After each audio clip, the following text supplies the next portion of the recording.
राधिका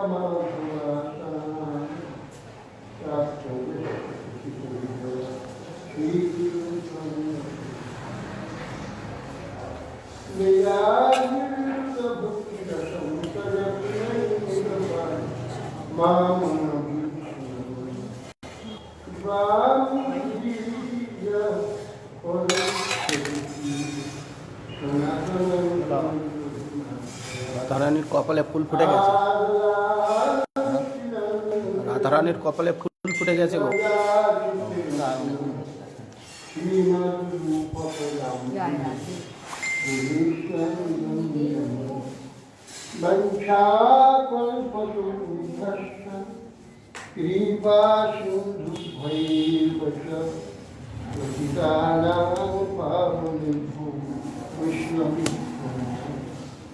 नमो महमदन्नाय कृष्ण प्रेम प्रदायते कृष्णाय कृष्ण चैतन्य नाम्ने गौरतिषे मानन्द लीलामय विग्रहाय हेमाभृभ्योक्षति सुन्दराय तस्मै महाप्रेमरसप्रदाय चैतन्य चन्द्राय नमः अजानुलम्बितभुजौ फनकावदातु सङ्कीर्तनैकपितरौ कमलायताक्षि विश्वाम्भरौ द्विजभरौ युगधर्मपालौ वन्दे जगत्प्रियकरौ करुणावतारौ त्वमेव जगदभ्रवभूषितरिदम्बराय गुञ्जावतंसपरिकीक्षलसम्मुखाय विन्यासदे कमलवृक्षविशालदेनो लक्ष्मक्षीयमृदुपदे पशुपञ्चाय श्यामं हिरण्यपरिधीर्मणवल्लभं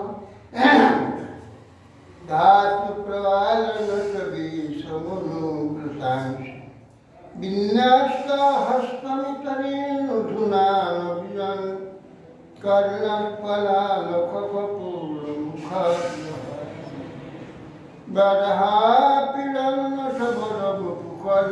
कर्णफलालकपपूर्णमुखर्णबरमुखर्णयकर्णिकारं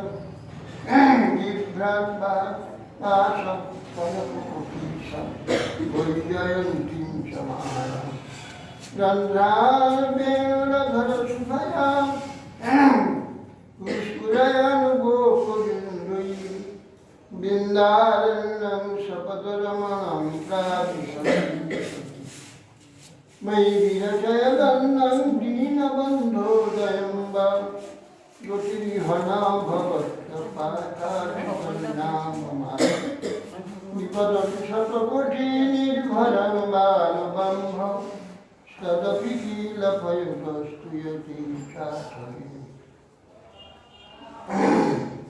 भजपुरमहिलानां प्राणभूतमखिलानां पशुपपुषिगृहिणा कृष्णवत्सेनपा सुललितललितान्तरस्नेहा फुल्लान्तरात्मा स्नपयति निजदस्यदाधिकामं तमादिदेवं करुणानिदानं समादमरणं सुविदारता कपालसंसारसमुद्रसेतुं भजमहे भागवतं प्रभजन्तमनुपीतमपीतकृत्यं द्वैपायन विरहकातरया पुत्रेति तन्मयतया सर्वोधिने पुष्पं सर्वं हृदयं मुनिमानतु वृन्दाय तुलसी वैद्याय केशवस्य विष्णुभक्तिपदे देवी शुद्धवते मुखां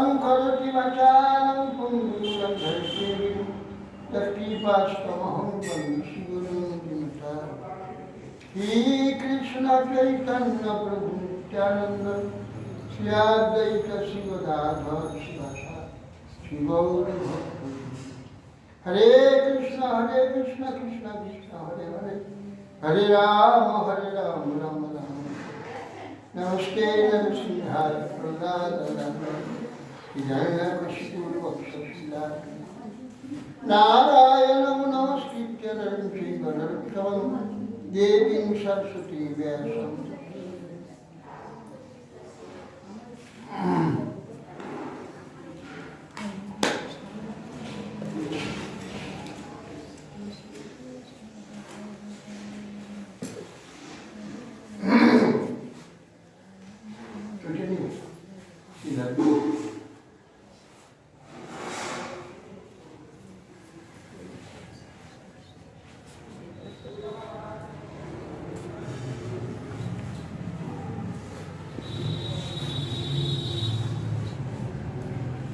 जय श्री श्री महाराज की जय।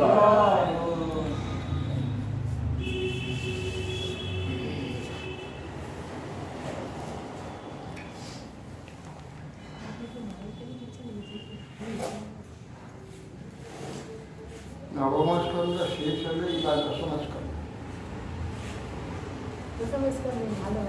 এটা আরম্ভ নবম স্কंद আজ শেষ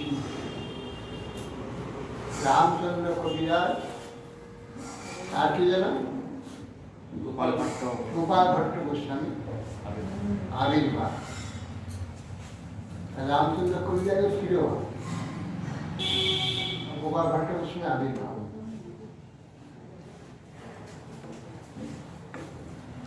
गोपाल भट्ट गोस्वामी षড়গোস্বামীর অন্যতম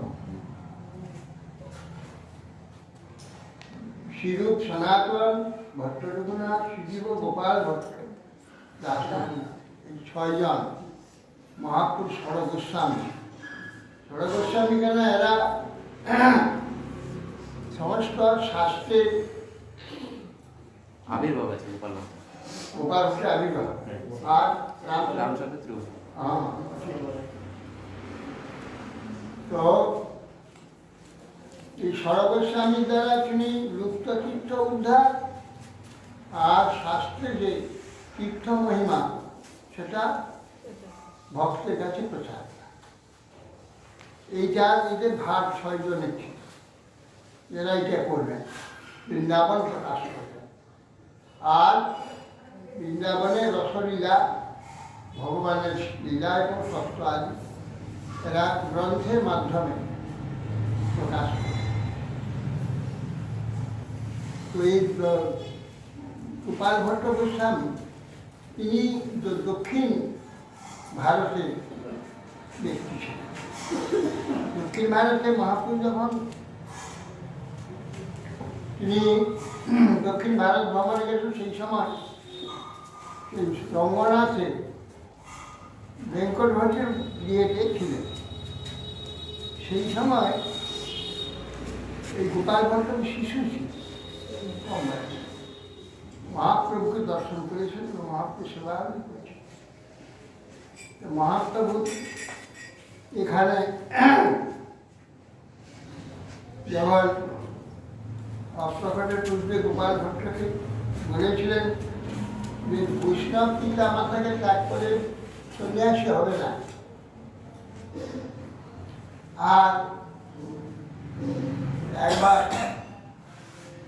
তারপরে তুমি বৈষ্ণব পিতা মাতা চলে গেলে তুমি বৃন্দাবন চলে যাবে।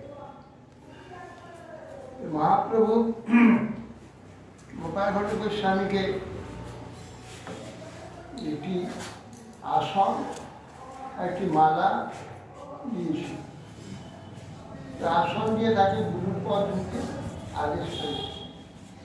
গোপাল ভট্ট গোস্বামী ওখানে শিষ্য আদি করেছিলেন।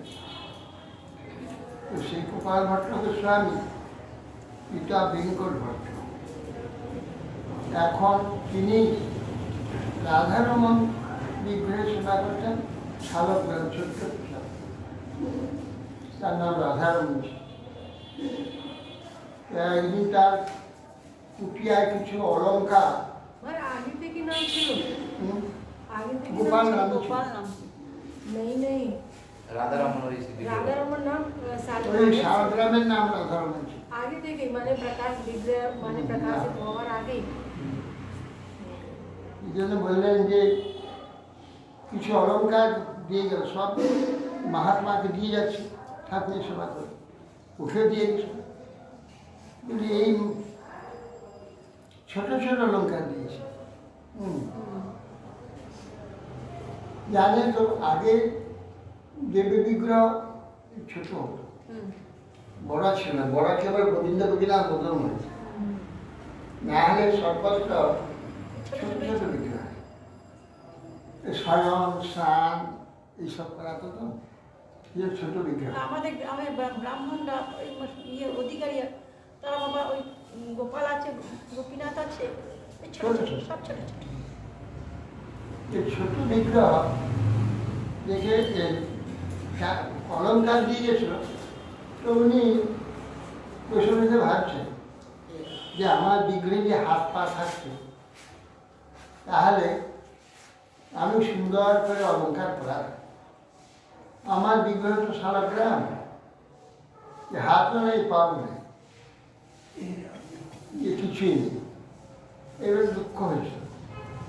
রাত্রে সকালে রাধারণ বলছে, দেখো কাল সকালে তুমি আমাকে সুন্দর করে সাজিয়ে দেবে, আমি হর্ষপদ বিষ্টা।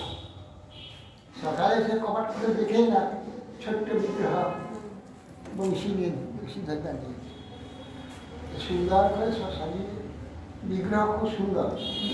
রাধারণ মন্দির এখন কোথায় আছে? মানে এখন কোথায় আছে? রাধারণ ঘেরা বৃন্দাবনে আদি বিগ্রহ নিয়ে আসে আর স্বয়ং প্রকাশ।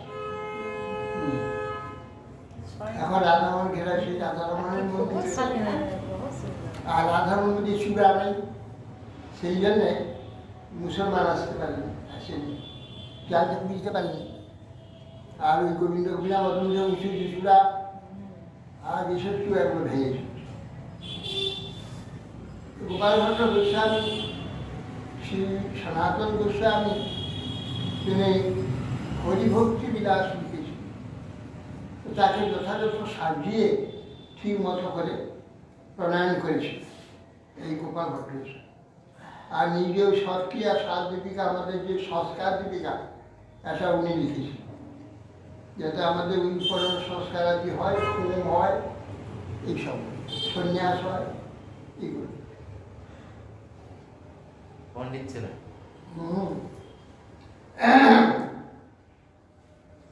গোপাল ভট্ট গোস্বামী তিনি বৃন্দাবনে সারা জীবন বাস করে, সেই রাধারমণ ঘেরাতে অপ্রকটেশ, সেইখানে তার সমাধি মন্দির আছে।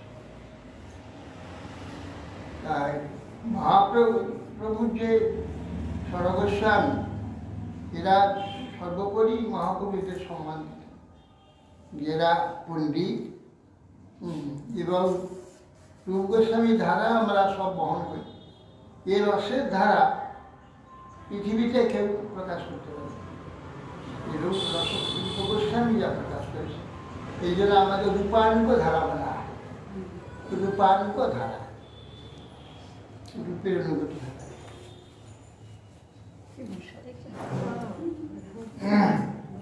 গোপাল ভট্ট গোস্বামী তিনি এই তিথিতে শুভ আবির্ভাব হয়েছে।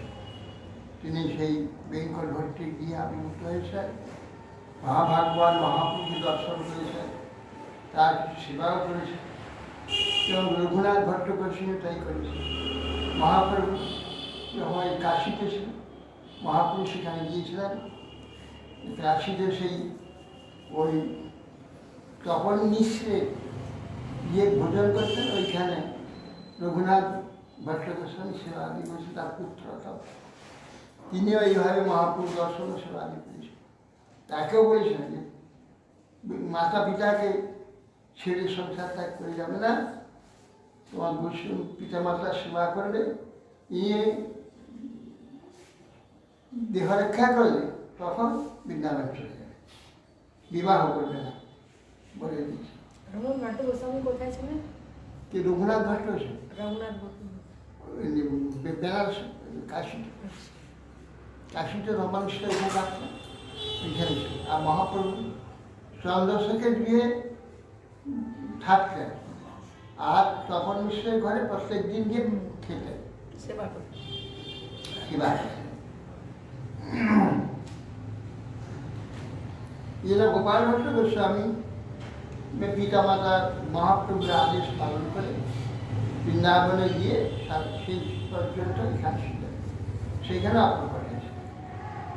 এবং আমাদের অনেক কিছু সব এই যে হরিভক্তি বিলাস বৈষ্ণবের যাবতীয় ক্ষেত্র যে সমস্ত এখানে উল্লেখ করা আছে ও সেইগুলিকে যথাযথ সাজিয়েছিল। গোপাল ভট্ট গোস্বামী মহাপণ্ডিত ছিলেন, 6 গোস্বামী পণ্ডিত ছিলেন, কেউ কম নয়। যাই গোপাল ভট্ট গোস্বামী আমাদের প্রতি প্রসন্ন হন, কৃপা দৃষ্টি করলে আমরা যেন মহাপ্রভু আদর্শ প্রাপ্তি গ্রহণ করি, আমরা শুদ্ধভাবে ভগবত ভজন করবার মতি গতি যেন প্রাপ্ত হই। আর হচ্ছে রামচন্দ্র কবিরাজ, তিনিও আবির্ভূত হয়েছিলেন। রামচন্দ্র কবিরাজ আর ওই যে গোবিন্দ কবিরাজ দুই ভাই। রামচন্দ্র কবিরাজ এক সময় ওই কাটোয়া আগে জাজির গ্রাম, সেইখানে থাকতেন শ্রীরাচার্য। তো শ্রীরাচার্য প্রভু ভক্তদের সঙ্গে বসে হরিকথা বলছেন। তো উনি বিবাহ হয়ে পালকি বসে ভীষণ রোগ হয়েছে, বেয়ারারা ঘরমাক্ত করে বেড়েছে, ঘেমে গেছে। তারা তো ওই বট গাছ একটা সামনে আছে, সে বট গাছের তলে পালকি রেখে তার একটু বিশ্রাম হচ্ছে। তখন রামচন্দ্র কবিরাজকে দেখতে পেয়েছেন শ্রীরাচার্য, যে এত সুন্দর শরীর এই কারাগারের মধ্যে প্রবেশ হতে যাচ্ছে। স্বাধীন জীবন ছিল, স্বাধীনভাবে হরি আরাধনা করতে পারত, আর এই কারাগারে ঢুকে বন্দী হয়ে যাবে আর স্বাধীনভাবে কিছু করতে পারবে না। এইভাবে একটু ওকে দেখে শ্রীরাচার্য ওই ভক্তকে বলছে, উনি পালকে বসে শুনছে, ঠিক কথাই তো বলছে, বন্দি করছে। চলে গেল। রাত্রে আর ঘুম হচ্ছে না, ওই সাধু ওই মহাত্মার কাছে যেতে হবে, উনি কি বলছেন সেটা আরো ভালো করে শুনতে হবে। এবার ভোরে উঠে একদম রাত থেকে উঠে বেরিয়ে চলে এসে সেখানে এসে চরণে পড়ে বলছেন, আপনি আমাকে রক্ষা করে কার কি করেছিলেন? আমার সারা রাত ঘুম হয়নি, আমি স্বাধীন ছিলাম, বন্দি হলাম। तुलसीदास बोले যে বেহা বেহা সব কই কহে मेरा मन में ही भाव चौड़ खाटुरी धो धो नगड़ा जहन पर नहीं এইটা ঠিক যে বেহা বেহা সব কই কহে বিবাহ বিবাহ বলে বেহা বেহা। আমার মনে এই হয় যে খাটুরিকে চড়িয়ে আর নাগড়া বাজিয়ে জেলে নিয়ে যাচ্ছে, জেলে পর নিয়ে যায়। তখন শ্রীরাচার্য খুব হরিকথা বলে, বাবা সংসার এ আমাদের করতে হয়, এখানে জন্ম হলে সবাইকে সংসার করতে হয়, সংসার করা ছাড়া আর কোনো গতি থাকে না। সংসার এমন একটা জিনিস যে মানুষকে মোহিত করে, সংসার বন্দি করে। শুধু তাই নয়, মৃত্যুর পরেও সেই সব স্মৃতি থাকে, মৃত্যুর পরে বন্দি হয়ে আবার এখানে বারবার আসে, বারবার সংসারে নানা যন্ত্রণা, অভাব অনটন, রোগ ব্যাধি, হিংসা বিদ্বেষ, এসব মৎসরতা, নানা অশান্তিতে সব সময় জ্বলে পড়ে। এমনকি সংসার এইসব বিষয় আজকাল হয়েছে কি আর রোগ, টেনশন হলেই ইয়ে হবে, সুগার হবে, প্রেশার। কিন্তু আগে আমার ছোটবেলা থেকে এ পর্যন্ত কোনোদিন এটা শুনি, আর এরকম সুগার আর প্রেশার কারো হয়েছে তা শুনিও না। কখন কখন কোথাও একজনের এরকম স্ট্রোক হয়ে যায়, মুখে বুঝকানি উঠতো, সবাই বলতো সন্ন্যাস রোগ হয়েছে, সন্ন্যাস রোগ। আগে তো ওইটাই সন্ন্যাস রোগে মরে যায়। মাথা ঘোরার তখন ওই এটা স্ট্রোক বা ওসব বলতো না, তখন বলতো সেরিব্রাল ইয়ে না না, তখন বলতো জানতো না না। জানতো না, সকলে সন্ন্যাস রোগে। মাথা ঘোরার রোগ বললো, প্রেশার হলে মাথা ঘোরার রোগ। হ্যাঁ, মাথা ঘুরতো, ছিল প্রেশার মনে হয়, শুধু বলতো মাথা ঘোরার রোগ হয়েছে। বলতো মাথা ঘুরার রোগ হয়েছে, লক্ষ্মী বিলাস দিয়ে মাথায় দিতে হবে। মাথা ওই তিলের আসলে হচ্ছে প্রেশার হয়ে গেছে। জানতো না। লক্ষ্মী বিলাস দিয়ে মাথায় দিলে ঠান্ডা হবে। এইভাবে না না, এটা হয়েছে। তো সেই জন্য তো এই যে রোগ ব্যাধি এত ছিল নানা প্রকার এখন কষ্ট হচ্ছে, পাপ বেড়ে গেছে, আর রোগ নূতন নূতন রোগ বেড়ে গেছে, এই জন্য কষ্ট পায়। এই টেনশন হলেই ওই দুটো ব্যাধি হয়ে এসে গেল, গেছে। ছিল না। আমি বরাবর কোনোদিন মিষ্টি খুব কম খাই, যে 4টি আদায় তো একটা খাবো এইরকম, কিন্তু আমার প্রেশার আর সুগার হয়ে গেল কি করে? কি করে তাই? টেনশন। হুম, টেনশন। টেনশন একজন আমার একটা একটি পূর্বে ছিল না কিছু, এই যে ব্রহ্মচারীটা হয়েছিল, ভণ্ড ব্রহ্মচারী, সে এইসব এমন কাজ করে করতো, আমার মনে টেনশন, খুব টেনশন। ওই জন্য টেনশন হয়ে ওই সুগার প্রেশার, প্রেশার সুগার হওয়ার মাত্র দিয়েছিল। তাই তো বলছি, আপনি তো কোনোদিন মিষ্টি খেতেন না। মিষ্টি মিষ্টি পাইনি কোনো। যাই হোক, এই রোগ ব্যাধি দুঃখ কষ্ট সংসার আছে বাবা, এইসব ভালো নয়। যতটুকু কর্তব্য করা সেইটুকু করবে। পুত্রার্থে বংশরক্ষার্থে ভার্যা গ্রহণ করেছে, সেইভাবে যতটুকু তার মধ্যে সন্তান কিছু হয় না। এসব মনেই ছিল না, এসব ভজনেই মস্ত থাকতেন। নরোত্তম ঠাকুর খুব বন্ধু হয়েছিল। নরোত্তম ঠাকুরের ওইখানে থাকতেন খেতুরিতে, ও চলে যেতেন পদ্মা নদীর পারে খেতুরিতে, ওখানে একসঙ্গে ভজনাদি করতেন। আবার শ্রীবাচার্য প্রভু ডেকে পাঠালে আবার যেতেন, শ্রীবাচার্য প্রভু সেবা করতেন। খুব রসিক ভক্ত ছিলেন, উচ্চস্তরে ভক্ত ছিলেন। একদিন কয়েকদিন শ্রীবাচার্য প্রভু সমাধিস্থ হয়ে আসে, তো সকল বলছি যে একদিন সমাধিস্থ হয়ে থাকে, 2 দিন হয়, 3 দিন না কদিন হয়ে গেছে, তাহলে নিশ্চয় এই কি সমাধিতে দেহ রাখলো না কি ব্যাপার, কোনো সারা তখন ডেকে পাঠানো হয়েছে। তো রামচন্দ্র কবিরাজ এসে পাশে বসে ধ্যানপন্ন হয়ে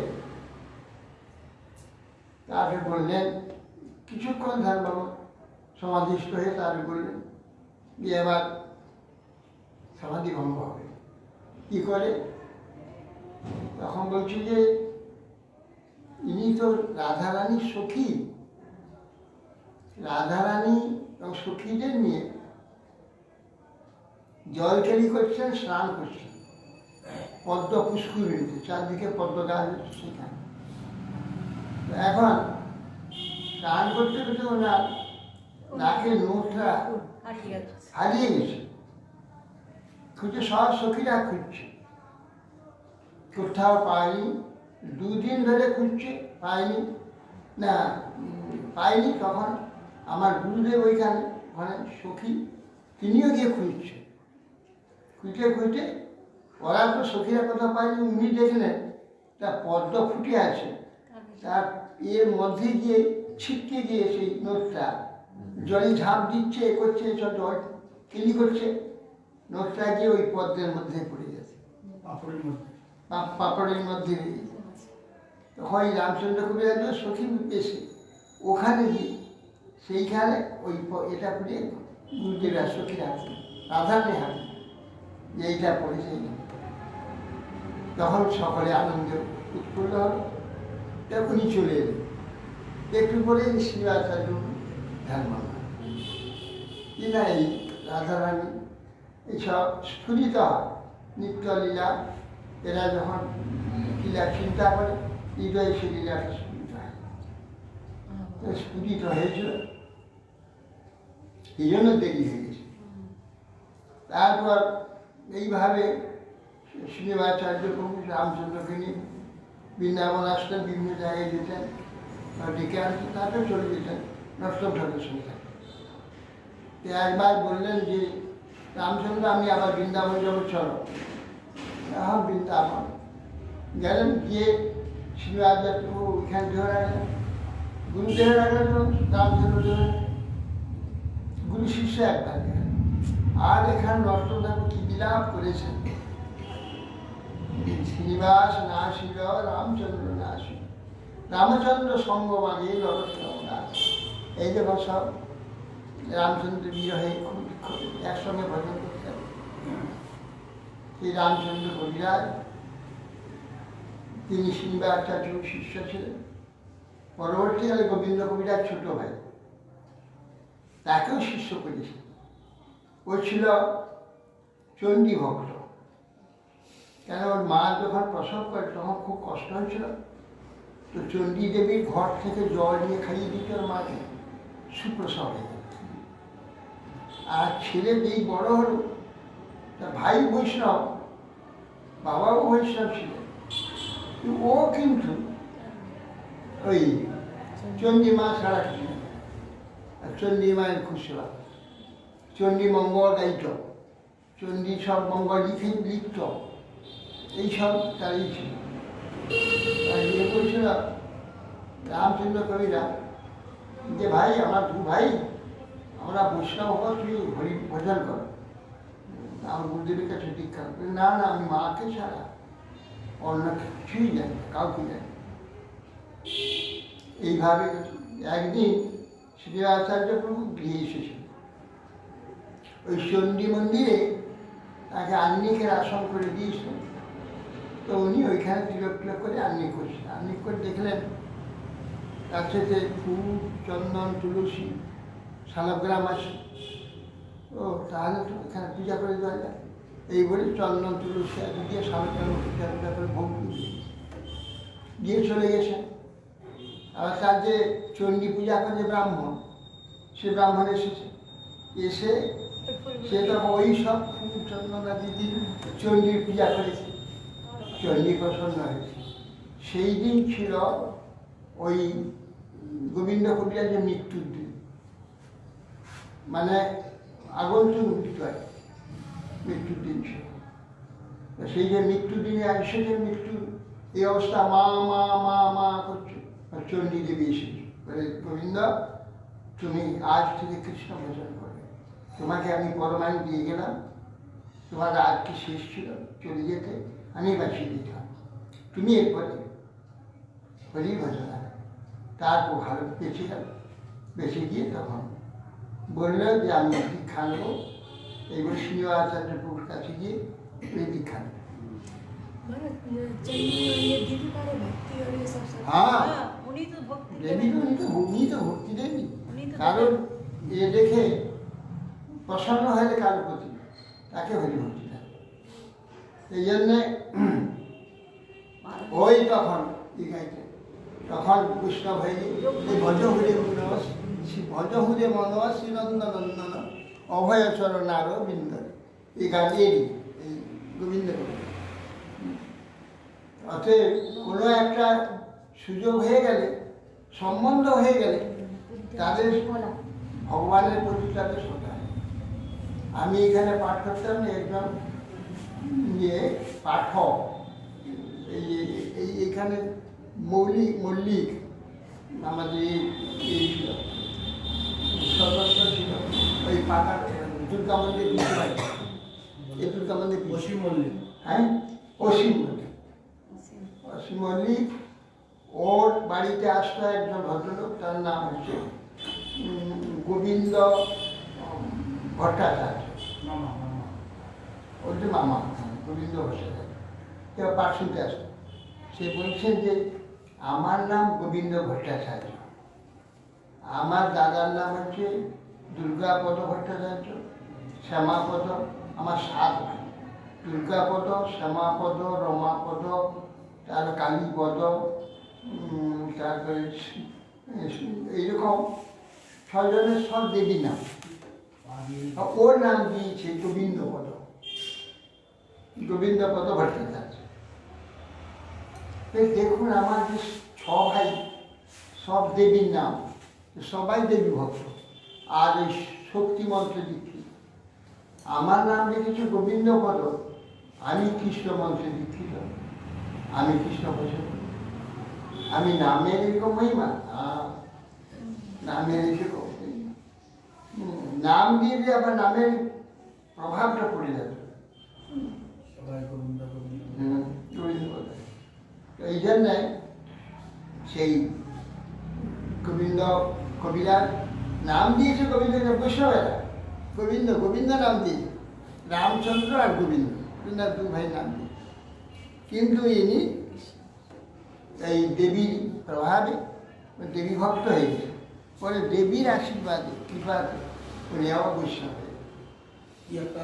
সেই প্রভু ধন্যতার কিছু ধরে আর যার এটা কৃষ্ণ ভক্ত ছিলেন, এতে কৃষ্ণেরই সেবক, দেবী ভক্ত হয়ে গেছে, সেই জন্য আবার কৃষ্ণ তাকে কিছু ধরে নেই।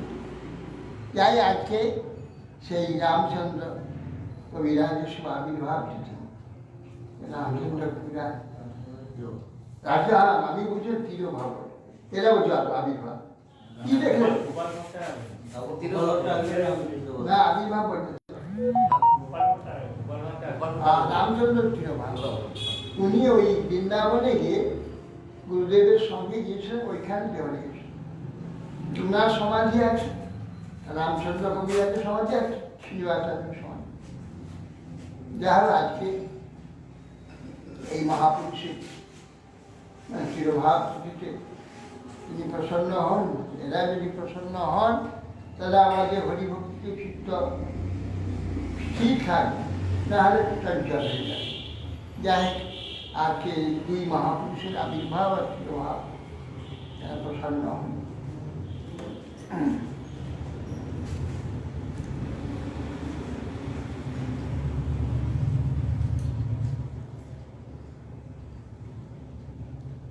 বীরাগ্রণী ভীষ্মদেব তিনি পরশুরামের সঙ্গে যুদ্ধ করেছিলেন। যুদ্ধে বহুদিন 27 দিন যুদ্ধ করেও কেউ কাউকে হারাতে পারে। তখন দেখলে তো হবে না, প্রস্রাব অস্ত্র ধরেছিল, তাকে বলছে এই গুরুদেবকে এই অস্ত্র প্রায় করতে হবে। তখন বলছে না, আপনাকে উপায় কি, আপনারা তো হারাতে পারছি না।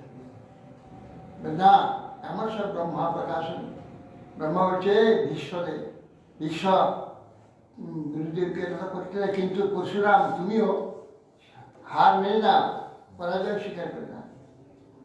গুরুদেব যদি শিষ্যর কাছে পরাজিত হয়, তাছাড়া গুরুদেবেরই জয়।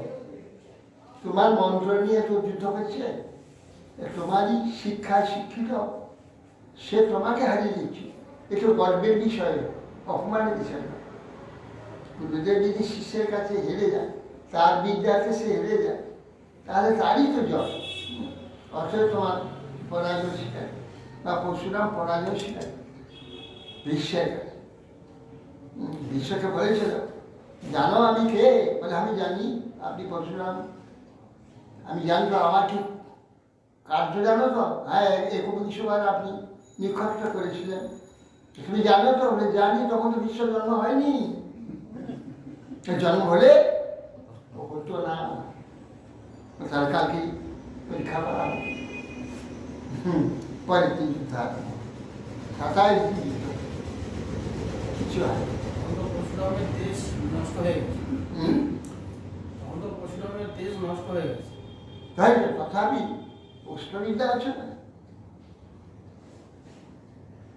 আর ভগবত অংশটা বেরিয়েছিল, তার কি যোগ্যতা। এইভাবে বিশ্বদেব বীর অগ্রগণ্য ছিলেন, তার সঙ্গে যুদ্ধ করে পরশুরাম সন্তুষ্ট হয়ে গেছে। পরে বলছে যে ধন্য তুমি বীর, তোমার কি ক্ষমতা, তুমি আমাকে একবারে নাজার করে দিয়েছ, তবু তার যুগ থেকে প্রসন্ন হয়েছে।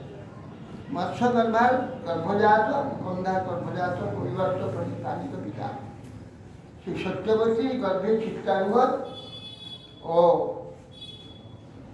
বিচিত্র বৃদ্ধি হয়েছে। চিত্রাঙ্গদ নামধারী একজন গন্ধর্ব বিবাহ করতে গেছে, বলছে তোমার নাম কি? আমার নাম চিত্রাঙ্গদ। আমার নাম চিত্রাঙ্গদ। তা তুমি আমার সমান হয়েছ? যদি তুমি আমার সমান হও, যুদ্ধ করে তোমার সমতা দেখাতে হবে, এসব। এই বলে চিত্রাঙ্গদ যুদ্ধ করতে চিত্রাঙ্গকে মেরে চিত্রাঙ্গদ মরে গেল। তার বিচিত্র বিদ্যা আছে, কম বয়স ছিল। তো ওই জন্য অম্বিকা আর অম্বালিকাকে বিবাহ করালাম ভীষ্মকে। কাশীরাজের কন্যা 3 জনকে নিয়ে এসল। তারপরে সেই সত্যাবতীর গর্ভে পরাশর কনিষ্ঠ বীর্য বিচিত্র বীর্য সেই 2 কন্যাকে বিবাহ হলো। কিন্তু 2 কন্যাকে বিবাহের ফলে ওই যক্ষারোগ হয়ে তার মৃত্যু হয়। তখন সত্যাবতী পরাশর সত্যাবতীর গর্ভে ব্যাসদেবের আবির্ভূত হয়েছে। সেই ব্যাসদেবকে স্মরণ করলেন। ব্যাস এসে উপস্থিত হলেন। তারপর বৎস এই পুরো বংশধারা নষ্ট হয়ে যাচ্ছে, এই বংশধারার রক্ষা তোমাকে করতে হবে। তখন বললে তাহলে 1 বছর ব্রত করতে হবে, এইভাবে ব্রত করলে তারপরে আমি 1 বছর করে আসবো। তখন গর্ভধারণ করি। তাই অম্বিকার গর্ভে হলো ধৃতরাষ্ট্র। অন্ধ হয়ে গেল বলে তাহলে আরেকবার আসতে হবে। আরেকবার এলো, অম্বালিকাকে দিল। অম্বালিকার গর্ভে পাণ্ডু হল। পাণ্ডু বীর ও সর্ববিশেষ যোগ্যতা সম্পন্ন। গায়ের রংটা একবার সাদা, পাণ্ডু বর্ণ।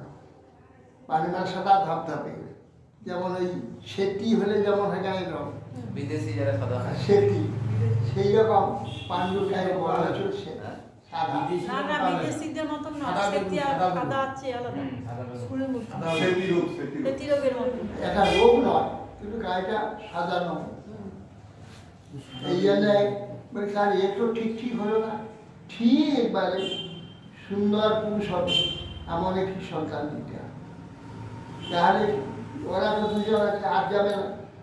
তখন দাসী একজন ছিল শুদ্রা, তাকে বললো তুমি 1 বছর ব্রত ধারণ করো। 1 বছর ব্রত ধারণ করলো। তখন আবার এলেন, আসতে শিখে দাসী করবে। যখন প্রধান করিল তখন বলছে, মা বলছে সত্যাবতী কি এরকম আবার কীরকম হবে না, সর্বগুণবান হবে সন্তান। তিনি স্বয়ং ধর্মরাজ যম মান্ডবভূমি অভিসম্পাতে শুদ্ধত্ব প্রাপ্ত হয়েছে। এই যে সর্বজ্ঞান মহাজ্ঞান বিদুর নীতিবান অত নীতি উপদেশ দিয়েছে ধৃতরাষ্ট্র। ভাই তাকে বহু উপদেশ দিই, কিন্তু ওর উপদেশ কাজে পুত্র মোহে বংশ আসে।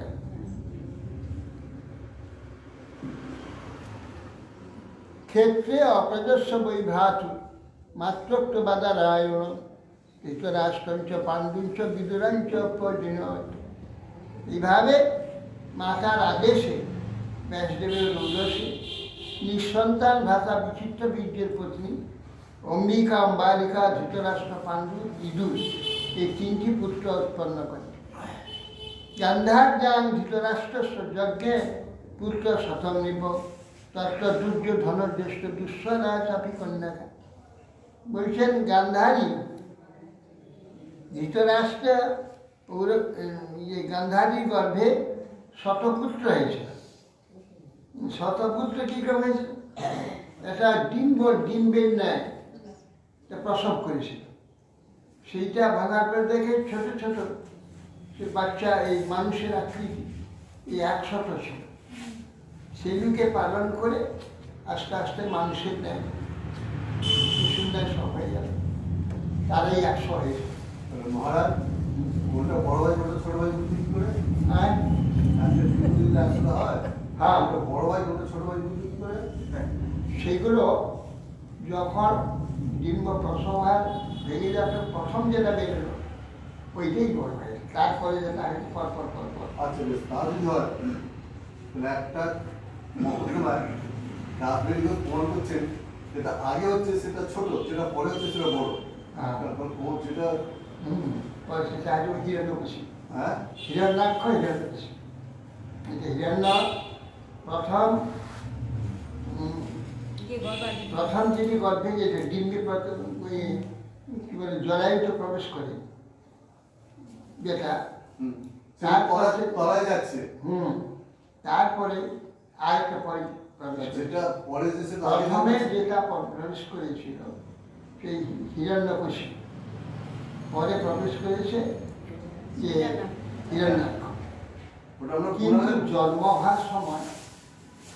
হওয়ার সময় ওইটা পরে পরে এটাতে ওটা প্রবেশ করেছে তো, সেই জন্য ও আগেই বুঝলো। ও পরে ওইটা প্রবেশ করেছিল, আগে ওইটা প্রবেশ করে হিরণ্যাক্ষ। সেইটা যখন প্রসব হচ্ছে এটা ঘুরে যায় তো, এইভাবে ছিল তো উল্টে যায়, উল্টে গিয়ে ওটা পরবর্তী প্রথম আগেরটা পরে হয়েছে, পরেরটা আগে, এইভাবে হয়েছে। ওই জরায়ুটা প্রবেশে সেইটা ধরেছে। কেন ও তো জরায়ু ডিম্বকোষ ছড়ার মতো থাকে পরপর। প্রথম একটা সেটা প্রকাশ হবে, ওইটা ঢুকেছে, তারপরে দ্বিতীয় প্রকাশ হয়েছে, তারপর ঢুকেছে। এই জন্য আগে জন্ম হয়েছে, পরে কিন্তু জন্ম হয়েছে, সে বড় হলো, আগে ছোট হলো।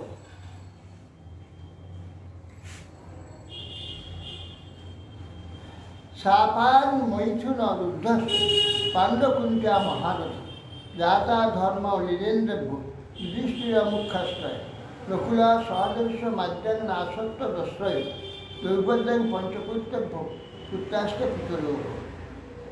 তখন ঋষি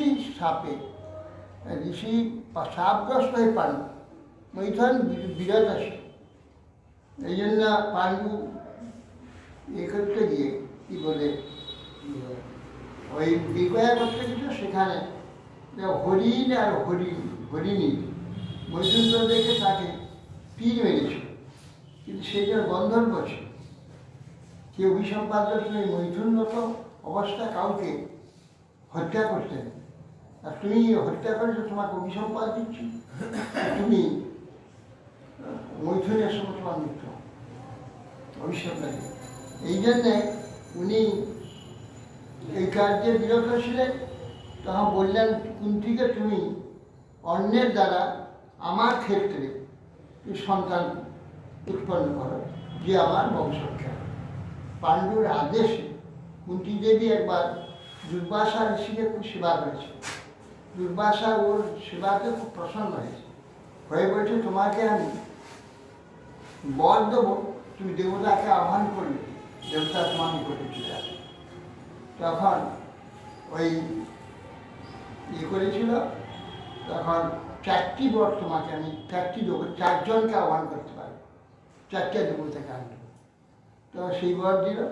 ও তখন পরীক্ষা করার জন্যে এরপরে বলবে একটা আছে, পরীক্ষা যে ঋষি যে বলে গেল সত্যি কি দেবতা আসবে, তখন মন্ত্র জপ করলো সূর্যকে দিকে।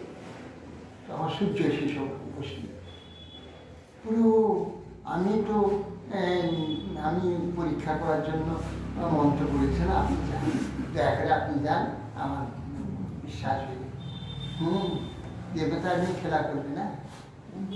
তুমি মন্ত্রে কি বলা আছে জানো, তোমাকে সন্তান দিতে হবে, সন্তান আমার থেকে সন্তান দিতে হবে, এইগুলো থাকবে। তোমার কোনো কুমারী দোষ নষ্ট হবে, কুমারী দোষ হবে না, কুমারী দুষ্ট হবে না। আমি তোমাকে সন্তান দিয়েছি, সন্তান সঙ্গে সঙ্গে সন্তান হয়। তখন এইভাবে একবার হলো না কর্ণ, না ওটা না 5টা 4টে 3টা। তারপরে ধর্মকে রাখবে, যুধিষ্ঠির হবে, তারপরে ওই ইন্দ্রকে রাখবে, অর্জুন হবে, তারপরে যে পবনকে রাখবে, ভীম হবে, 3 হবে। তারপরে ওই মাদ্রীকে বিবাহ হয়েছিল পাণ্ডু, মাদ্রী বলবে আমার কিছু সন্তান হলো না, আমার কিছু সন্তান না।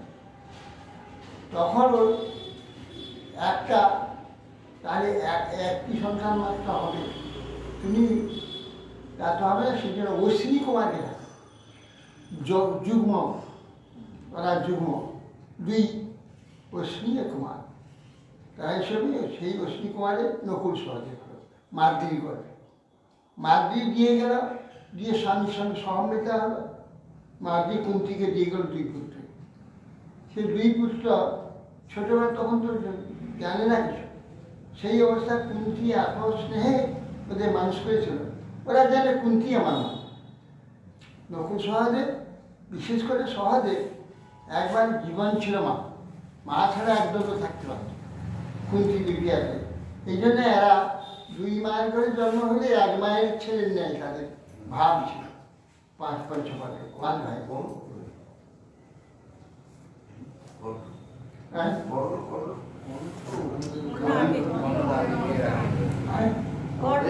কর্ণ তো বিয়ের আগেই হয়েছে। হ্যাঁ, কর্ণটাও তো তখন বিবাহ হয়নি, পানির পুত্র। ও তো কালীর পুত্র, ও সূর্যের উর্বশী। কর্ণের জীবন বড় ম্যাটাছেরি, বিচারা সর্বযোগ্যতা প্রাপ্ত হয়ে কিন্তু কিছুই। সে যখন জানালো, কৃষ্ণ তাকে জানিয়ে দিলেন, তখন আর উপায় নেই, কর্ণের সঙ্গে এই দুর্যোধনের সঙ্গে বন্ধুত্ব হয়ে গেল। ওখানে তাকে ছেড়ে এসে সূর্যেরও তো অভিসম্পাদ ছিল নাকি? না, কর্ণের টানে এরকম গুরুদেব রয়েছে। হুম, কর্ণের কি এরকম অবস্থা আগের জন্য সেসব কিছু তো উল্লেখ করেনি। তবে কর্ণ সূর্যপুত্র হলেও কিন্তু তার পরিচয় তখন দিলে একটু অসুবিধা ছিল। তথাপি যুধিষ্ঠিরকে জানতে পেরে পারত, তার কুরুক্ষেত্র যুদ্ধ হতো, ওকেই সিংহাসনে বসিয়ে দিয়ে ওরা তার সেবক হয়ে যেত। কিন্তু তা হওয়ার নয়, পুরো বংশ ধ্বংস হবে, ভগবান এসেছে ভূভার হরণ করবেন, এইসব কুরুক্ষেত্র যুদ্ধ না হলে হবে কি করে, সেই জন্যই সব হারিয়ে। কি সত্য জানতে আগে তো বলে দিতে পারেন, যুদ্ধের শেষে ওকে দমিয়ে দেওয়ার জন্য ওর যে উৎসাহ উদ্যম ছিল সেটা দমিয়ে দিতে হবে। আর একটা জিনিস, কর্ণ তো পটপট করে পঞ্চপাণ্ডব মেরে দেবে, এ কোনো অসুবিধা নেই, পারত, জানেন কৃষ্ণ। হ্যাঁ, একবার যুধিষ্ঠির গলায় ধনুক দিয়ে টানতে টানতে নিয়েছিল, সব অস্ত্র উড়িয়ে দিয়েছিল, ভীমের গদা এবং যাবতীয় অস্ত্র সব উড়িয়ে দিয়ে ভীমকে মেরে দিত, মারেনি। প্রতিদ্বন্দ্বী ছিল অর্জুন, আর অর্জুনকে মারবার তার প্রতিজ্ঞা, সেদিন অর্জুনে এ করছে। আর নকুল সহদেবকে সব অস্ত্র নষ্ট করে দিয়ে মেরে দিতে পারত, মারেনি। তার জন্য দুর্যোধন খুব দুঃখ করেছে যে কী ব্যাপার সখা, যে এই সমস্ত সুযোগ পেয়েও আপনি একটা পাণ্ডবকে মারতে পারলেন না। বলে আমি অর্জুনকে এইসব প্রতিজ্ঞা করে। কিন্তু একটা হলো কি, কুন্তিকে পাঠিয়ে কুন্তি এলো, কুন্তি এসে তখন বললো আমি তোমার মা, তুমি সূর্যের পুত্র। দেখি আরে সিংহ এখানে ছাগল দিয়ে আছে, তুমি এতদিন আমাকে একটা ছাগল বানিয়ে রেখে দিয়েছ, আর তুমি কি অপরাধে আমার এই করলে, আমাকে কেন আগে জানবেন না? আর আমাকে এইভাবে বারবার আমাকে সুতপুত্র বলে অর্জুন আমাকে অপমান করছে, বারবার কি শুনছ, অথচ তুমি আমাকে কাউকে বলো। সেই জন্যে যে আমি তোমার এ পরিচয় দেবো না যে আমি কুন্তিপুত্র, তুমি বলতে পারো আমি রাধার পুত্র, আমি ওই কি অধিপুত্র, হ্যাঁ সুতপুত্র, কুন্তিপুত্র নয়। তবে তুমি যদি কিছু আমার কাছে চাও, তুমি যখন জননী তোমার গর্ভ থেকে আমি হয়েছি, তখন আমি কিছু তোমার উপকার করব। তাহার বৎস তুমি বলছো যে তোমার 5 পুত্র কিন্তু থাকে, আমি যে বেঁচে থাকি তো অর্জুন মরবে, আর অর্জুন বেঁচে থাকে তো আমি মরব, এটা নিশ্চয়। 5 পুত্র 6 পুত্র তোমার হবে না। তাহলে বৎস তুমি আমার পুত্রগুলিকে রক্ষা করো, এই যে বাংলাকে তাই আমি অর্জুন ছাড়া আর কাউকে মানব না। অর্জুন এই জন্যে তিনি আর কাউকে মানে এদের সঙ্গে নেই। তিনিও কৃষ্ণ এই চক্র পাণ্ডবকে মারবে না, পাণ্ডবরা বেঁচে থাকে, কিন্তু কর্ণ মরবে এই সংখ্যা। আর কর্ণের যে উৎসাহটা জমিয়ে দিল, পঞ্চবর্ণতার ভাই কুন্তিকার মা এটা জানতে পারবে যে আসছে যে আগের উৎসাহ ছিল শত্রু বলে, সে উৎসাহটা সমাজ হয়ে গেল। আবার হলো তো শল্যকে দিল, শল্য সে আবার এর মামা, কি বলে লৌকসহজের মামা। শল্য রাস্তায় ধরে তাকে নিয়ে গেল যে ভাগনার কাছে সাহায্য, ভাবনার দলে যাবে, শেষটা যুদ্ধের দল বিরোধী দল। তখন বলছো যে মামা তুমি কি করবে? আমার মামা তুমি, হ্যাঁ লোকসহজের মামা, হ্যাঁ মানে ইয়ে মার্গিনী হচ্ছে ভাই, মধ্যদেশে রাজ করে, আর মধ্যদেশে রাজা ছিল শল্য। শল্য তখন লোকসহজ বলছে মামা এ কি করেছে? আমার মামা তুমি এই করে তুমি আমার শত্রুদের পক্ষে হলে। বাবা কি করবে কথা দিয়ে ফেলেছি, আমি তো মনে করি তোমাদের দল, তোমাদের সিঁড়ি করে ঢুকে দিয়েছি। তখন সে আমাকে আদর করে বলে, কত ভূত করে করে সিংহাসনে বলছে, আমার সব সব করে এ করলো। তখন তার করে আমাকে দিতে হবে, আমি কী করবো? তাহলে তুমি কী উপকার করবে? আমি যে ভাবনা আমার পক্ষে তুমি উপকার করতে হবে, আমি করবো। মহাবীর যে কর্ণ তার আরও কি তার উৎসাহ নষ্ট করে। এই বলে তখন ওই মহাকর্ণের এ সারথীয় ছন্দ, সারথী হয়ে কেবল অর্জুনের প্রশংসা করে, কেবল অর্জুনের প্রশংসা, কেবল অর্জুনের কথায় কথা অর্জুনের সঙ্গে তুমি পারবে, অর্জুন এইরকম, হ্যাঁ আর উৎসাহ নষ্ট করে দিচ্ছে। এই করে করে একদম তুমি কর্ণকে পরাজিত করে আমি কেউ ছিল না। মহারাজ কর্ণের রথের চাকা দিয়ে নির্মিত মা হাতি কি সেটা কর্ণর চাকরি না কর্ণের না না না ব্যাপারে কর্ণকে কজন মেরেছে, কজন মিলে মারছে দেখুন। প্রথমে কৃষ্ণ, দ্বিতীয় কুন্তি, হ্যাঁ তৃতীয় পরশুরাম, আর একজন ব্রাহ্মণ আর বাছুরকে মেরে ফেলেছিল। হ্যাঁ হরিণ মনে করে মৎস্যপুত্রে আশ্রমে দিই, সেই ব্রাহ্মণ যদি তুমি আমার বৎসর মানে আমি তো বুঝতে পারিনি, হরিণ মনে করছে। হরিণ একটা ছুটে আশ্রম দিকে ঘুরিয়েছে, বেরিয়ে চলে গেছে। আর সেই সময় একটা বাচ্চাটা বেরিয়ে পড়ছে, ও সেই মনে করছে নাকি। তবে আমি তো নামই তুলে নিয়েছি, তখন আমি অভিসম্বাদ দিচ্ছি, তুমি যখন তোমার ঘোর যুদ্ধ হবে, মহাযুদ্ধ হবে কার সঙ্গে, সেই সঙ্গে আমার চক্র পৃথিবীতে আসবে অভিসম্বাদ। এইটা মানে চক্র তার বসে আমরা বা মৃত্যুর আগে তুমি সব বিস্তৃত হয়ে যাবে, মন বিস্তৃত হয়ে যাবে। তার কত লোক মানুষ, এক পৃথিবী টাকায় নিয়ে যেত। ব্রাহ্মণ 2 জন, পরশুরাম 3 জন, কৃষ্ণ 4, কুন্তি 5, শল্য 6, এই 6 জন মিলে তবে কর্ণকে করেছে। 6 জন বিরোধী, না হলে কর্ণকে মারতে পারত। পরশুরাম যে কোলে মাথা দিয়ে পরশুরামের অস্ত্র শিক্ষা করতে গেছিল, কোলে মাথা দিয়ে শুয়েছিল। তখন দেখলো যে ওকে কিছু এ করতে ইন্দ্র তখন একটা কি বজ্র কি এই উলু নিচে কামড়াচ্ছে, রক্ত বেরিয়ে যাবে। ও তো কামড়াচ্ছে এত কষ্ট, ও যখন হাঁটু নাড়বে পরশুরামের ঘুম ভেঙে যাবে, সেটা হাঁটু নাড়ছে না, আর গরম রক্ত বেরিয়ে পরশুরামের পিছিয়ে লাগে। ছাক্কার এই কি দেখে না রক্ত, এই রক্তটা না কি একটা কামড়াচ্ছে, হাঁটুতে দেখে ওরা পোকা। হারি তুমি বললে আমাকে ও তো ক্ষত্রিয়কে ভালোবাসে না, সেই জন্য ক্ষত্রিয় বলে, ক্ষত্রিয় বলে। তারপরে যে অধীরথের পুত্র যদি সুত পুত্র বলে তাও শিক্ষা দেবে না।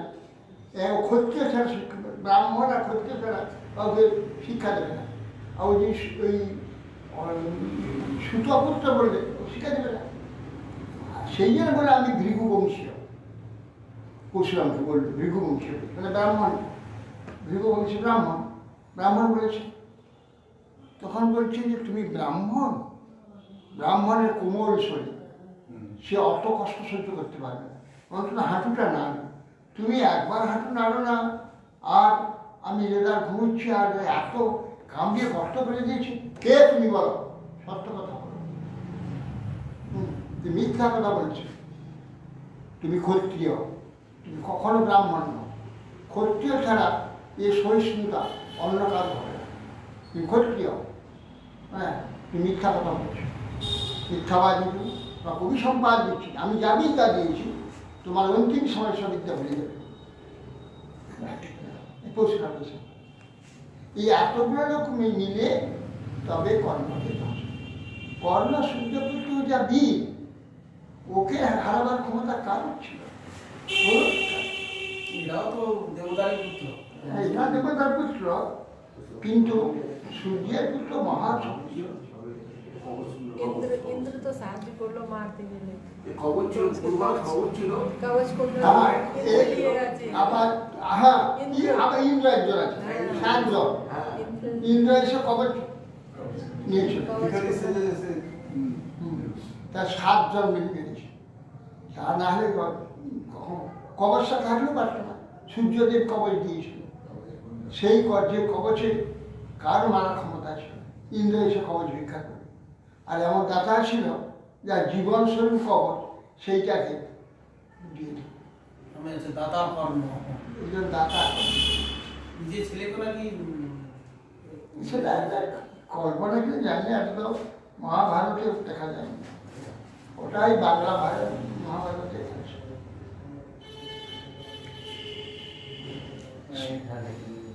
গান্ধার্যা ধৃতরাষ্ট্র যজ্ঞে পুত্র শতদ্বীপ তত তত্ত্ব দুর্যোধনে, দেশ দুঃশোধনে। দুর্যোধনে 100 পুত্র গান্ধারী হয়েছিল, আর কন্যা দুঃস্বলা, একটি কন্যা আছে। হরে কৃষ্ণ।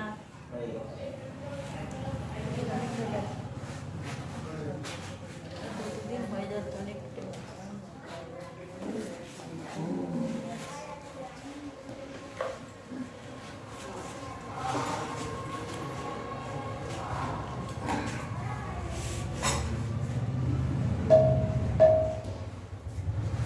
সুনাঘেরো শিখজন কৃষ্ণ গুণায় গণ, সুনাঘেরো শিখজন কৃষ্ণ গুণায় গণ, অনন্ত কৃতে নাহি পারে,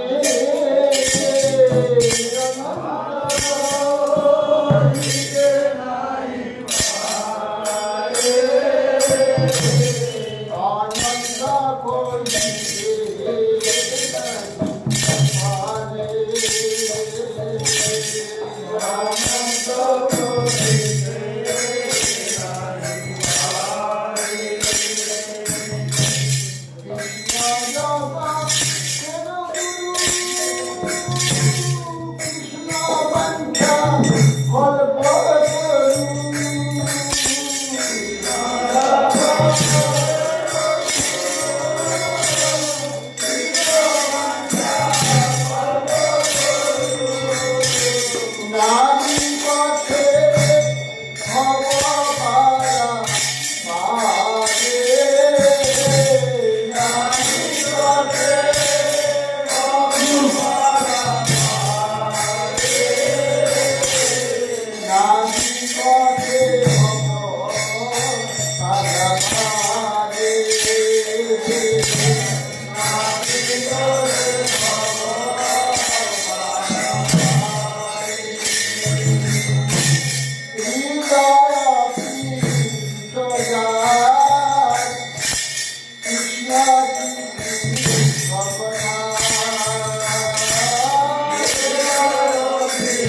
Thank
you.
হাতি দেবে না আমারই দেবে নমরে নমরে মায়া নম নারায়ণী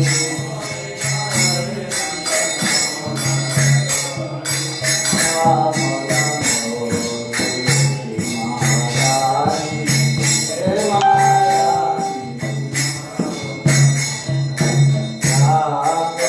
রসে পরশে অবনাথ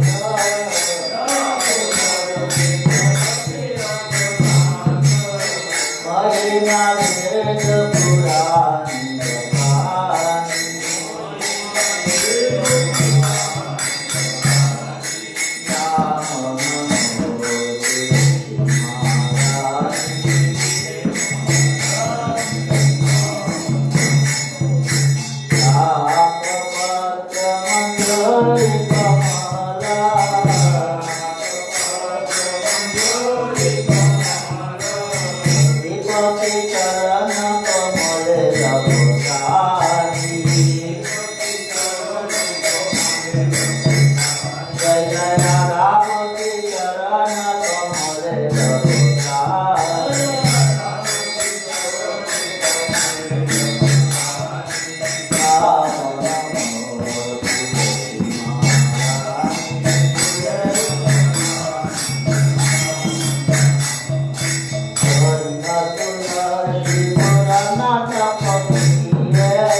হরিহরায় নমঃ কৃষ্ণ যাদবায় নমঃ